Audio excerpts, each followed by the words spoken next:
every city has to address this issue. Up next, we're going to talk about the process to remove unsafe or dilapidated structures, the demolition process. Stay with us.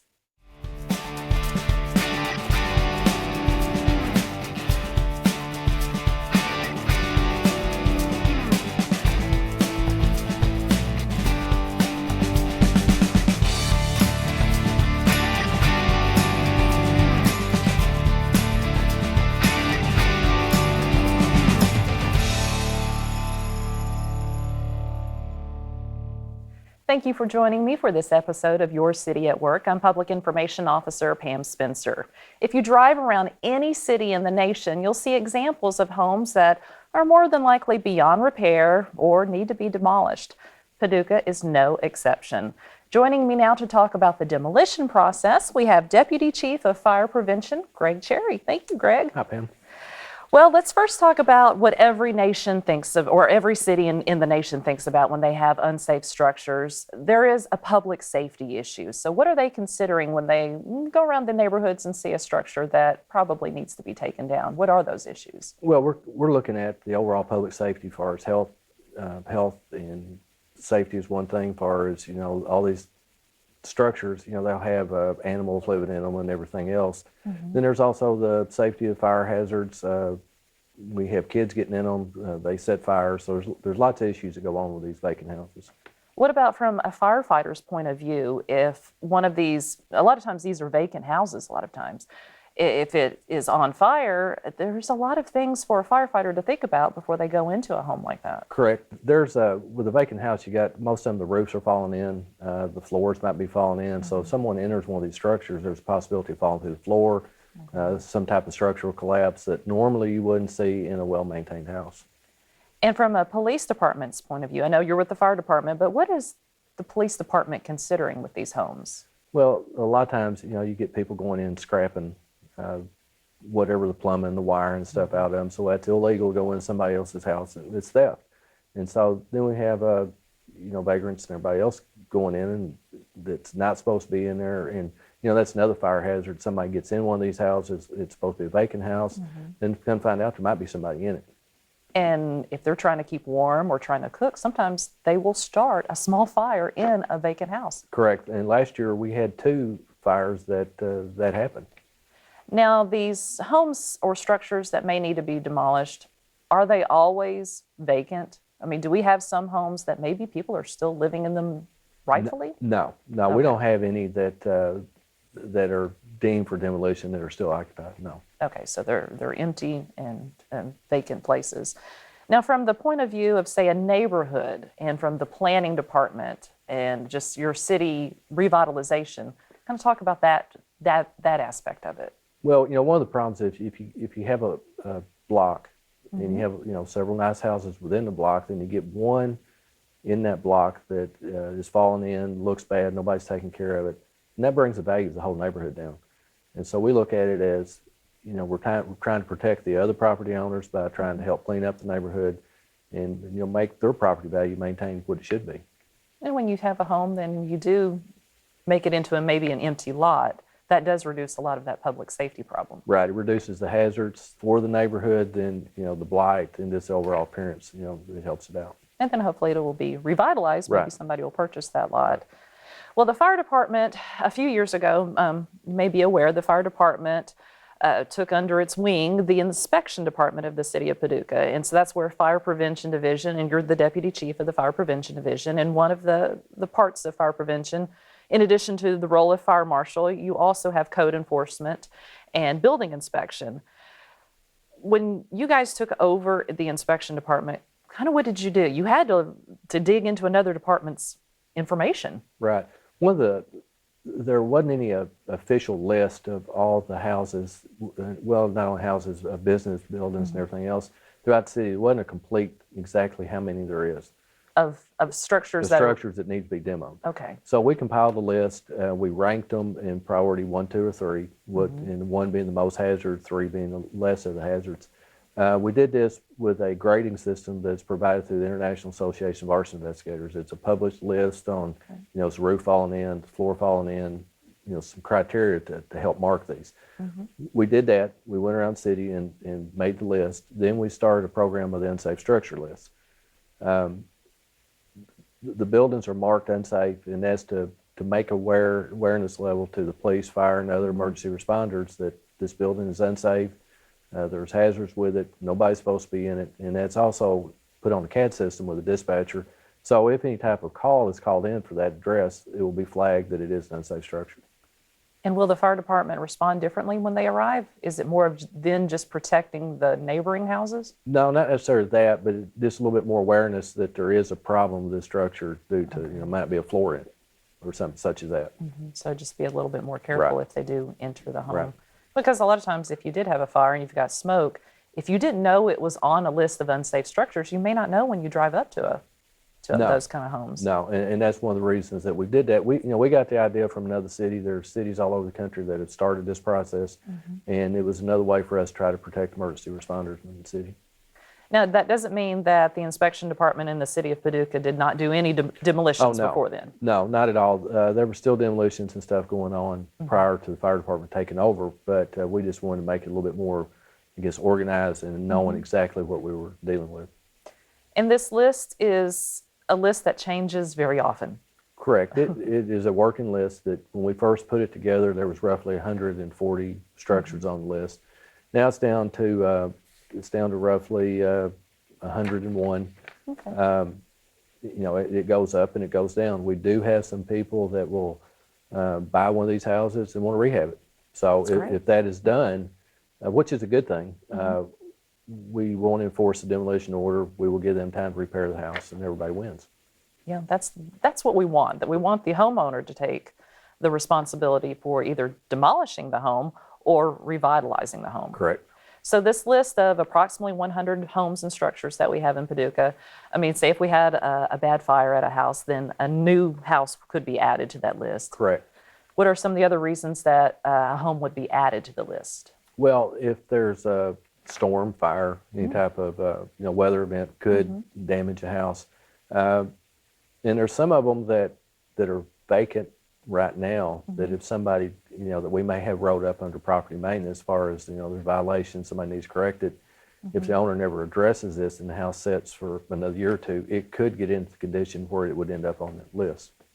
So the homes that are on the list, are they all owned by the city? Some owned by the city? How's the kind of the breakdown? Are they all owned by a private property owner? There's some of both. We do the foreclosure process and the demolition process at the same time. Sometimes the city might own the house before it's tore down, and other times the individual might still own it. And when the city will tear it down, then initiate foreclosure on it. So they kind of go hand in hand. We have a lot of houses that the owner resident has passed away. There is no one that wants the house, no living relatives, and the house will sit vacant until either we foreclose on it or end up having to demolish it. Kind of go through using that as an example of that kind of house. What is the time period? What is the notification process? And how long would it take before it ended up maybe in the city's hands? And just kind of walk us through that whole process. If it's an immediate, say after a fire, where there's an immediate life safety issue with it, possibility of falling into another house or something such as that, we'll tear it down immediately. When we do that, it's more expensive to do it that way due to some EPA requirements where you can't do the notifications and the asbestos testing. If we do that and it's done immediately, then we initiate the foreclosure, and the foreclosure process could take anywhere from 6 to 8 months. And what is the foreclosure process? I know that's a word a lot of people hear, but they're not sure exactly what that means. We take our whatever the cost is associated with the demolition, we put a lien against the property. Okay. A lot of times there's other fines and liens associated with the property, whether it be back taxes, whether it be if the city's had to mow and maintain the yard, clean up debris out of the yard. So we compile all that, turn it over to an attorney. They initiate the foreclosure. Then when it goes through the process, it's sold at the courthouse door.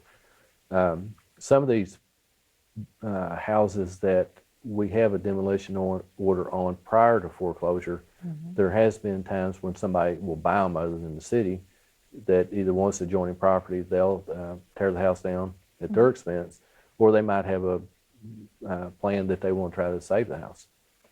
Well, if there is a home that is in a neighborhood that somebody sees and they say, well, it's probably on its last legs, it's vacant, it's not under your radar yet, you haven't noticed it yet, what's the process?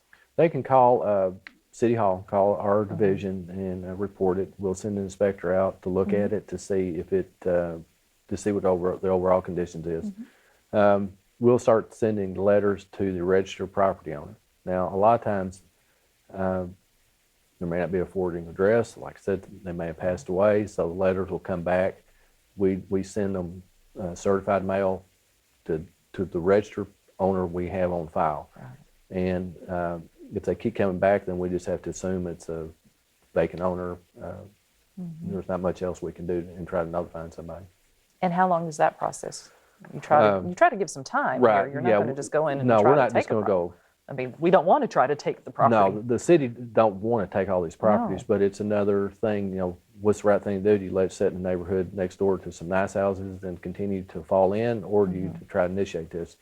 The normal time you go through all the notifications, everything, you could be looking at 6-month period. Wow. Okay. And then if a property owner has been notified, if you have been able to reach the property owner, then what are the steps that hopefully the property owner will take? We hope that they will take care of it. Yeah. A lot of times they won't. They'll just walk away from it. And when they walk away from it, then the city has no choice but to tear it down at city expense, then go through the foreclosure and try to sell the property. And you're not going to get money back usually to cover everything, are you? No, no. Most of the time, it's a losing proposition. But you got to look at the long road. If we keep mowing, maintaining the exterior of the property, and the costs associated with that, what is the? You look at 10 years. How much would you spend on it that way? And then the value to the neighborhood, because the neighbors are thankful. And you've had neighbors come up and talk to you guys and say, thank you for taking care of this. Yeah. I mean, you can just imagine if your house is right next door to one of these structures, and what impact it has on you living next door to it, not knowing if there's somebody going in the house that's not supposed to be there. The overall safety of the neighborhood. So what can the property owners do to prevent a home from ever getting into this state? What are some of the things that they really need to address before a home can ever get to where it's such in bad condition? Well, the big thing we see is leaking roofs. Water starts coming in the house, it migrates down to the ceiling tile fall out, and ceiling tile fall out, and eventually goes to the floor. Or windows being broke out. That's another big thing there. Okay. Securing the place to where, the water's not going to come through the windows, rain's not going to come through the roof, that type of stuff. Well, the obvious thing is, if you don't want it, sell it. Find somebody who'll buy it, and then, the way I look at it, if somebody can sell something and get $1 out of it, it's better than the city having to take it, through foreclosure where you ain't going to get anything.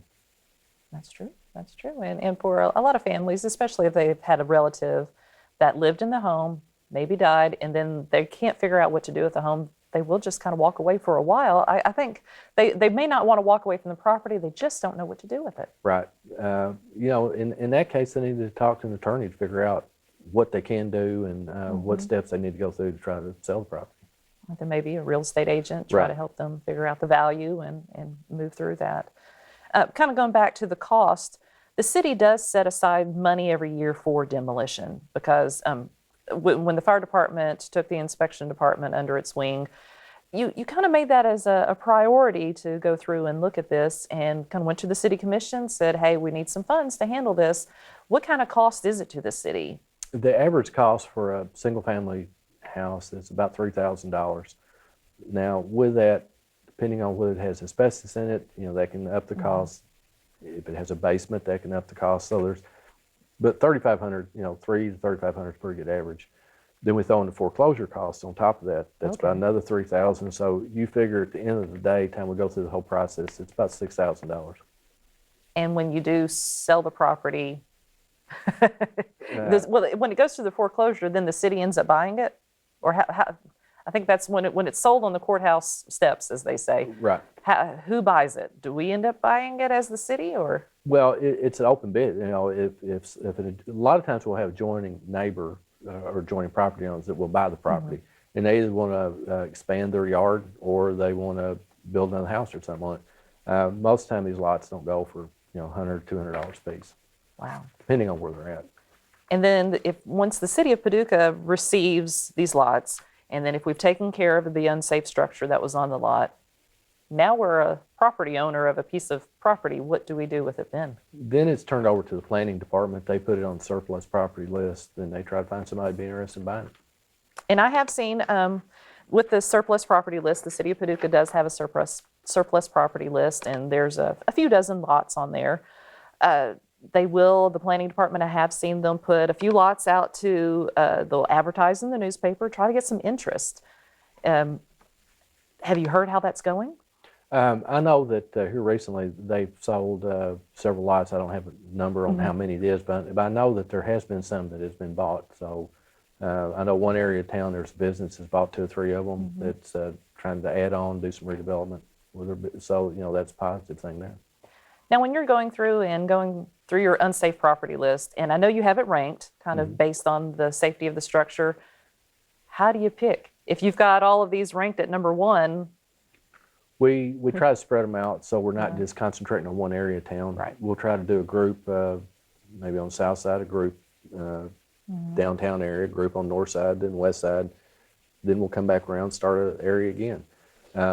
If we have, say, 3 houses next door to each other across the street, close proximity, a lot of times we'll do that as one bid for all 3 of those houses. Because we have to get a demolition contractor. Right. Okay. We have to get a demolition contractor. We get prices from 3, 4 different contractors for every one we tear down. And sometimes, like I said, if they're next door to each other, whatever, then we'll group them together in hoping to get a better price on them. Okay. And we've worked with quite a few contractors. I mean, this is a process that the city goes through every year. Right. And it's been successful. So far. And is there anything else that you want to share about the whole demolition process, or any education component that you would like the city to know and just those neighborhoods to know if they have one? If there is a concern, please call us to make sure that the structure might be on our list or one we could have missed. Don't hesitate to call. If there is one in your neighborhood that you've seen the green sign up that says it's unsafe structure, it is on the list. We will get to it, but I can't give you an exact date of when we'll get to it.